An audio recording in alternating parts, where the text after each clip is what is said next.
नमस्कार मित्रांनो.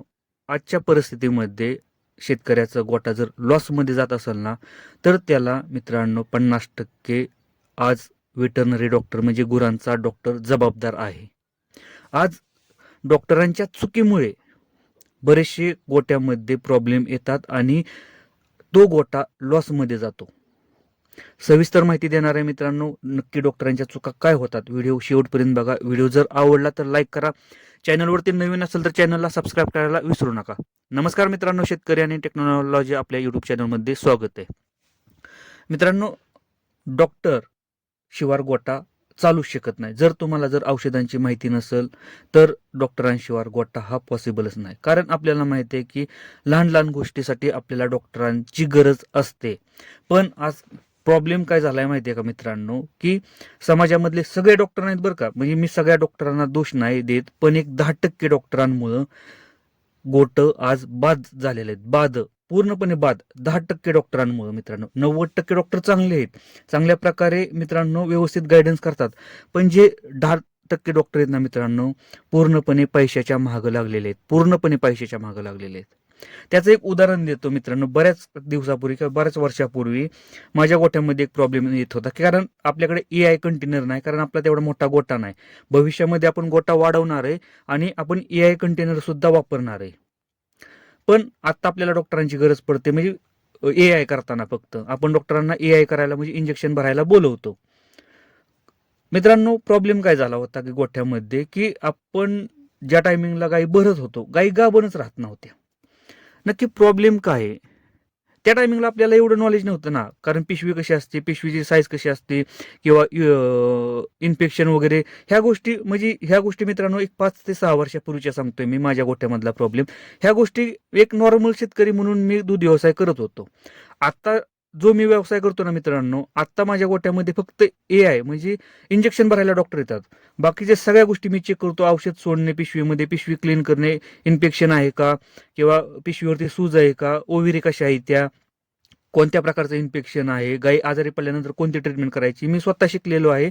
आणि त्यामुळे मला आता डॉक्टरांची जास्त गरज पडत नाही. पण मित्रांनो, एक 5 वर्षापूर्वी प्रॉब्लेम असा झाला होता गोट्यामध्ये, की गाई हिटवर येत होत्या. गाईला आपण इंजेक्शन भरायचो, डॉक्टरांना बोलवायचं, कारण प्रत्येक गोठ्यामध्ये एकच डॉक्टर असतो, म्हणजे आपला एक सेपरेट ठरलेला डॉक्टर असतात आणि आपण त्यांनाच बोलवतो. आणि त्या डॉक्टरांना काय केलं मित्रांनो, की आपला जो चांगुलपणाचा आहे ना, गैरफायदा घेतला. गैरफायदा म्हणजे काय, की गायींच्या बाबतीत, की आता हात टाकल्यानंतर डॉक्टरांना समजतं की पिशवीमध्ये इन्फेक्शन आहे, किंवा पिशवीवरती सूज आहे, ओवेरी व्यवस्थित नाही त्या, ह्या गोष्टी समजतात मित्रांनो हात टाकल्यानंतर. किंवा जो सूट आहे तो प्रॉपर नाही, तो म्हणजे सूटचा जो प्रकार आहे त्याच्यामध्ये थोडंसं पांढरा स्पॉट आलाय, म्हणजे इन्फेक्शन गर्भाशयात आहे. हे मित्रांनो डॉक्टरांना आज शेतकऱ्याला सांगणं गरजेचं आहे. कारण मित्रांनो, एक लहान स्पॉट जर हिटमध्ये आला ना, तरी गाई गाभण राहत नाही त्या. आणि ह्या गोष्टी शेतकरी बघतच नाही, कारण आपल्या शेतकऱ्याला ह्या लहान लहान गोष्टी माहितच नाहीत ना. आपण काय करतो की लांब न बघतो, हा गाय काचेसारखी बसलेली आहे, व्यवस्थित आहे. आपण डॉक्टरांना बोलवतो, डॉक्टर येतात, गर्भाशयात म्हणजे हात टाकून बघतात की व्यवस्थित आहे का. पण हात टाकल्यानंतर तिथं समजतं की बाबा पिशवीचा थोडासा वेगळाच प्रॉब्लेम आहे. पण त्या डॉक्टरांना मित्रांनो 250 ते 300 रुपयासाठी इंजेक्शन भरायचं. 250 ते 300 रुपयासाठी इंजेक्शन भरायचं, निघून जायचं. 4 दिवसानंतर ती गाय घाण टाकायला लागते, किंवा 21 दिवसानंतर परत रिपीट व्हायची. म्हणजे हा प्रॉब्लेम माझ्या गोठ्यामध्ये कंटिन्यू चालू झाला. गायी माझ्या गाभणच राहत नव्हत्या, हिटवर यायच्या. पण त्या डॉक्टरांना एवढंच विनंती आहे की तुम्ही जर त्यावेळेस मला प्रॉपर गायडन्स केलं असतं, की आज आपल्या हे जे सूट आहे ना मित्रांनो, ह्या सूटमध्ये इन्फेक्शन आहे, आपल्याला तिथं क्लीन करावं लागेल. क्लीन करायला एवढा एवढा चार्ज आहे आपला, 200-250. शेतकरी तिथं पैसे द्यायला तयार आहे, आणि आपण पुढच्या ज्या टायमिंगला हिटवर येईल त्या टायमिंगला आपण भरू. पण आपल्याला प्रॉपर गायडन्स केलं नाही. आज मी वेटरनरी डॉक्टरांना एकच सांगतो की शेतकऱ्यांना माहिती नसतं, काहीच काहीच माहित नसतं जनावरांच्या बाबतीत मित्रांनो. शेतकऱ्याला शेतकरी पूर्ण क्लीन असतो. शेतकऱ्याला जर त्या गोष्टी माहित असत्या, इन्फेक्शन कशा प्रकारचं आहे, गर्भाशयावरती सूज आहे का, तर तुमची गरज पडली नसते आज. एक गोष्ट लक्षात असू द्या, शेतकऱ्याला फक्त दूध व्यवसायामधलं दूध काढणं, वैरण टाकणं, धारा काढणं, ह्याच गोष्टी माहिती आहे त्या.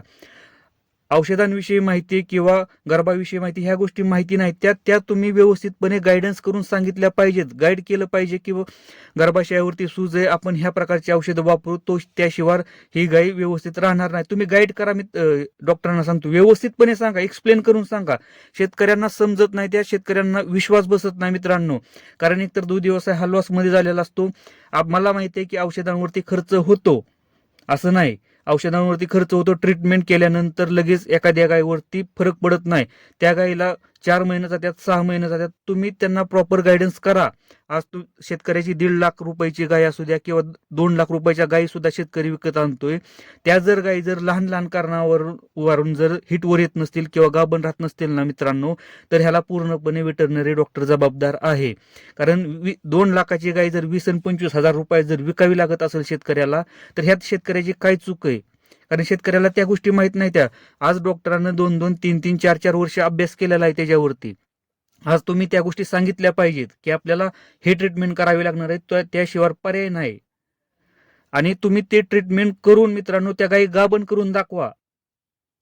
ट्रीटमेंट करून गाभण करून दाखवा. मी डॉक्टरांना विनंती करतो, तुम्ही जर गाभण करून दाखवल्या गायी, तुम्ही जर व्यवस्थितपणे रिझल्ट दाखवला, तो शेतकरी तुमच्याशिवाय दुसऱ्या डॉक्टरांना कॉल सुद्धा करणार नाही. मी गॅरंटी देऊ शकतो. आज माझ्याच गोट्यामध्ये पहिले डॉक्टर 5-5, 10-10 वर्षे एकच डॉक्टर होतं.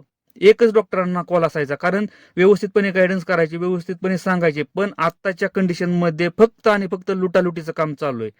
यायचं, भरायचं, जायचं. पाठीमागं ती गायीनं घाण टाकू द्या, त्या गायीचं गर्भाशय खराब होऊ द्या, त्या गायी आजारी पडू द्या, काही घेणं देणं नाही. यामुळे मित्रांनो डॉक्टरांना एकच विनंती करतोय, आज तुमच्याकडे जर 50 गोट असतील तर 5 वर्षानंतर तुमच्याकडे 5 गोट सुद्धा राहणार नाहीत. आणि तीच कंडिशन त्या डॉक्टरांच्या बाबतीत झालेली आहे.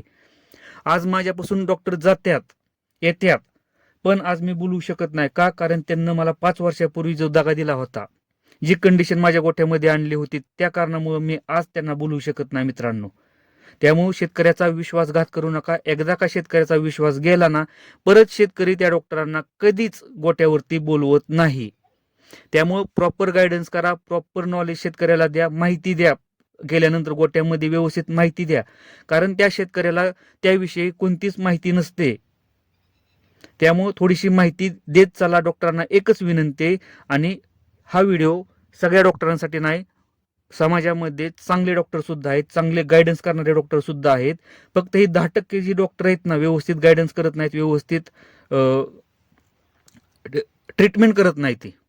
या डॉक्टरांसाठी माझी एकच विनंती आहे की काही दिवसानंतर तुमचं दुकान बंद पडेल, आणि तुमचं दुकान बंद पडेल ते पडेल, पण तुमच्यामुळं आज शेतकऱ्यांचा जो बिझनेस आहे तो पूर्णपणे लॉसमध्ये जाईल. तो शेतकरी पूर्णपणे कर्जबाजारी होईल, पूर्ण कर्जबाजारी. त्याच्यामुळे त्या डॉक्टरांना एकच विनंती आहे की तुम्ही प्रॉपर गायडन्स करा शेतकऱ्याला, प्रॉपर गायडन्स करा. शेतकरी खर्च करायला तयार आहे. आज तो 2 लाख रुपयाची गाय जर आणायची जर हिंमत ठेवत असेल तर तुमच्या 1000-2000 रुपये तो हसत खर्च करेल. फक्त तुम्ही व्यवस्थित ट्रीटमेंट करा आणि रिझल्ट दाखवा.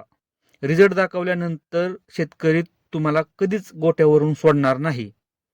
व्हिडिओ जर आवडला असेल तर लाईक करा, चॅनलवरती नवीन असेल तर चॅनलला सबस्क्राईब करायला विसरू नका. धन्यवाद.